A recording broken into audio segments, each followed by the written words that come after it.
ജനാധിപത്യ മൂല്യങ്ങൾ ഉയർത്തിപ്പിടിച്ച പാരമ്പര്യമുള്ള ഒരു നാടാണ്.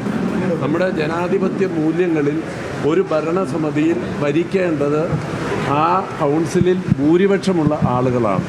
ഇന്ത്യ രാജ്യത്ത് പ്രധാനമായി ഫാസിസ്റ്റ് ശക്തികൾ ഭരണകൂടത്തെ അവരുടെ അധികാരം ഉപയോഗിച്ച് കയ്യാളിക്കൊണ്ട് ജനാധിപത്യത്തെ അട്ടിമറിക്കാൻ ശ്രമിക്കുമ്പോൾ കഴിഞ്ഞ ജനുവരി 18 കൂത്താട്ടുകുളം നഗരത്തിൽ MC റോഡിൽ ജനാധിപത്യത്തെ പിച്ച് ചീന്തിയ നടപടിയാണ് നിങ്ങൾക്ക് കാണാൻ സാധിച്ചത്.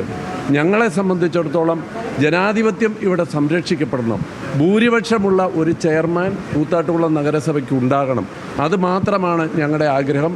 കൂത്താട്ടുകുളം നഗരസഭയ്ക്ക് ഈ അവിശ്വാസ പ്രമേയം വിജയിച്ചതോടുകൂടി ഭൂരിപക്ഷമുള്ള ഒരു ചെയർമാനെ ലഭിക്കും.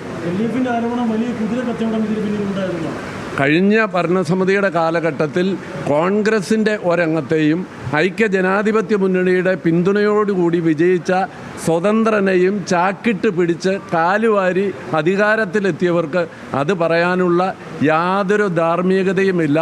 അവസാനം ഈ ജനുവരി 18 ഒരു സ്ത്രീ എന്ന പരിഗണന പോലും നൽകാതെ LDFൻ്റെ ആയിരിക്കാം, പക്ഷേ അവർക്ക് ഈ കൗൺസിലിൽ ഒരു അവിശ്വാസ പ്രമേയം അവതരിപ്പിക്കപ്പെടുമ്പോൾ സ്വതന്ത്രമായി അവരുടെ വികാരം പ്രകടിപ്പിക്കാനുള്ള സ്വാതന്ത്ര്യമുണ്ട്.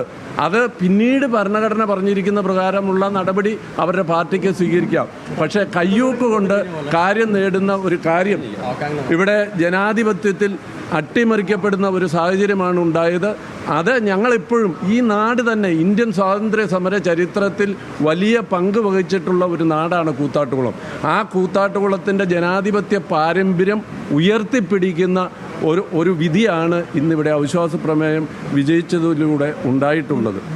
കൂത്താട്ടുകുളം നഗരസഭയ്ക്ക് ഭൂരിപക്ഷമുള്ള ഒരു ചെയർമാനെ ലഭിക്കും.